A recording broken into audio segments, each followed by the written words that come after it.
नमस्कार साथियों, आप सबका ऑडियो बॉक्स के इस चैनल में स्वागत है। आज हम मुंशी प्रेमचंद द्वारा लिखी हुई जंगल की कहानियों में से शेर और लड़के की कहानी पढ़ेंगे। तो चलिए शुरू करते हैं।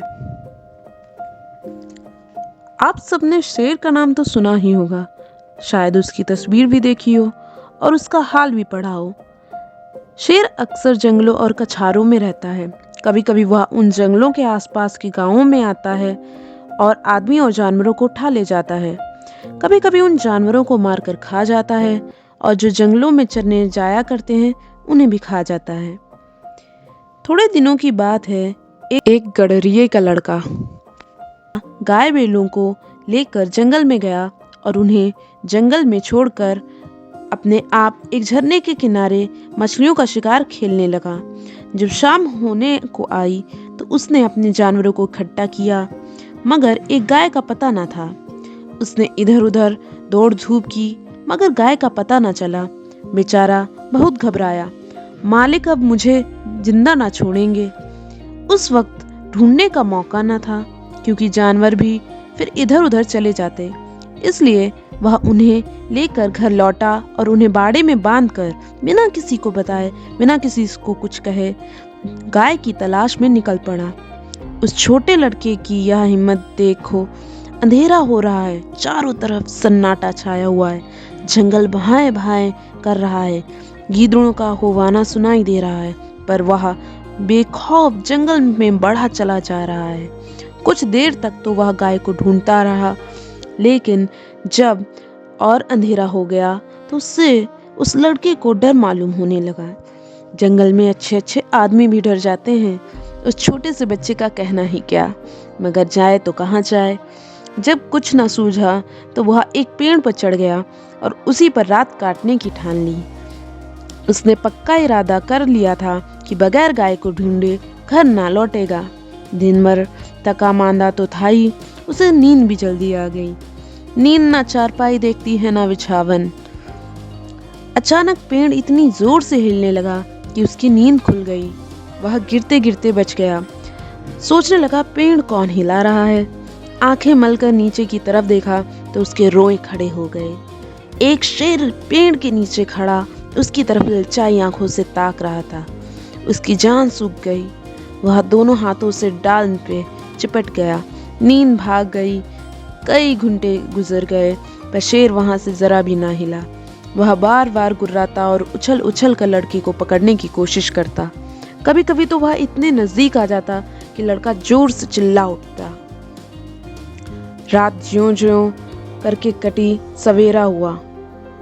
लड़के को कुछ भरोसा हुआ कि शायद शेर उसे छोड़कर चला जाए, मगर शेर ना हिलने का तो नाम भी ना लिया। सारे दिन वह उसी पेड़ के नीचे बैठा रहा। शिकार सामने देखकर वह कहाँ जाता। पेड़ पर बैठे बैठे लड़के की देह अकड़ गई। भूख के मारे बुरा हाल था, मगर शेर था कि वहां से जरा भी ना हटता। उस जगह से थोड़ी दूर पर एक छोटा सा झरना था। शेर कभी कभी उस तरफ ताकने लगता। लड़के ने सोचा कि शेर प्यासा है। उसे कुछ आस बंधी कि ज्यों ही वह पानी पीने जाएगा, मैं भी यहाँ से खिसक लूंगा। आखिर शेर उधर चला। लड़का पेड़ से उतरने की फिक्र कर ही रहा था कि शेर पानी पीकर लौट आया। शायद उसने भी लड़के का मतलब समझ लिया था। वह आते ही इतनी जोर से चिल्लाया, लड़का इतनी जोर से चिल्लाया और ऐसा उछला कि लड़के के हाथ पांव ढीले पड़ गए, जैसे वह नीचे गिरा जा रहा हो। मालूम होता था हाथ पांव पेट में घुसे जा रहे हों। ज्यों त्यों करके वह दिन भी बीत गया। ज्यों ज्यों रात होती जाती थी, शेर की भूख भी तेज होती जाती थी। शायद उसे यह सोच सोच कर गुस्सा आ रहा था कि खाने की चीज सामने रखी है और मैं 2 दिन से भूखा बैठा हूँ। क्या आज भी एकादशी रहेगी? वह रात भी उसे ताकते ही बीत गई। तीसरा दिन भी निकल आया। मारे भूख के उसकी आंखों में तितलियां सी उड़ने लगीं। डाल पर बैठना भी उसे मुश्किल मालूम होता था। कभी कभी तो उसके जी में आता कि शेर मुझे पकड़ ले और खा जाए।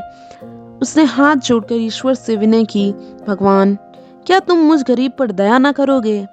शेर को भी थकावट मालूम हो रही थी। बैठे बैठे उसका भी जी उब गया था। वह चाहता था कि इसी तरह जल्दी से शिकार मिल जाए। लड़के ने इधर उधर बहुत निगाह दौड़ाई कि कोई नजर आ जाए, मगर कोई नजर ना आया। तब वह चिल्ला चिल्ला कर रोने लगा, मगर वहां उसका रोना कौन सुनता था। आखिर उसे एक तरकीब सूझी। वह पेड़ की फुंगी पर चढ़ गया और अपनी धोती खोलकर उसे हवा में उड़ाने लगा कि शायद किसी शिकारी की नजर पड़ जाए। एकाएक वह खुशी से उछल पड़ा। उसकी सारी भूख, सारी कमजोरी गायब हो गई। कई आदमी झरने के पास खड़े उस उड़ती हुई झंडी को देख रहे थे। शायद उन्हें अचंभा हो रहा था कि जंगल के इस पेड़ पर झंडी कहाँ से आई। लड़के ने उन आदमियों को गिना, 1 2 3 4। जिस पेड़ पर लड़का बैठा था वहां की जमीन कुछ नीची थी। उसे ख्याल आया कि अगर वे लोग मुझे देख भी लें तो उनको यह कैसे मालूम होगा कि इसके नीचे 3 दिन से भूखा शेर बैठा हुआ है। अगर मैं उन्हें होशियार ना कर दूं तो यह दुष्ट किसी न किसी तरीके से उन्हें जरूर चट कर जाएगा। यह सोचकर वह पूरी ताकत से चिल्लाने लगा।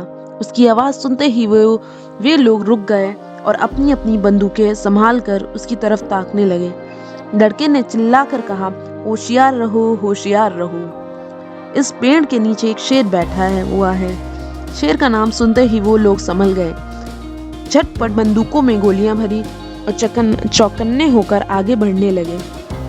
शेर को क्या खबर कि नीचे क्या हो रहा है।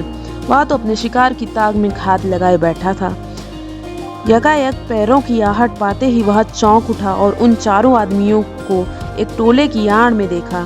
फिर क्या कहना था, उसे मुंह मांगी मुराद मिली। भूख में सब्र कहाँ।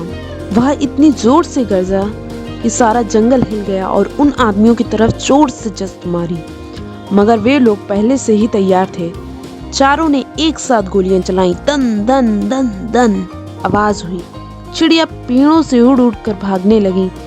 लड़के ने नीचे देखा, शेर जमीन पर गिर पड़ा था। वह एक बार फिर उछला और फिर गिर पड़ा। फिर वह हिला तक नहीं। लड़के की खुशी का क्या पूछना, भूख प्यास का नाम तक न था। झटपट पेड़ से उतरा तो देखा सामने उसका मालिक खड़ा है। वह रोता हुआ उसके पैरों पर गिर पड़ा। मालिक ने उसे उठाकर छाती से लगा लिया और बोला, क्या तू 3 दिन से इसी पेड़ पर था? लड़के ने कहा, हाँ, उतरता कैसे? शेर तो नीचे बैठा हुआ था। मालिक ने कहा, हमने तो समझा था कि किसी शेर ने तुझे मार कर खा लिया। हम चारों आदमी 3 दिन से तुझे ढूंढ रहे हैं। तूने हमसे कहा तक नहीं और निकल खड़ा हुआ। लड़का, मैं डरता था, गाय जो खो गई थी। मालिक ने बोला, अरे पगले, गाय तो उसी दिन अपने आप ही चली आई थी। भूख प्यास से शक्ति तक न रहने पर भी लड़का हंस पड़ा।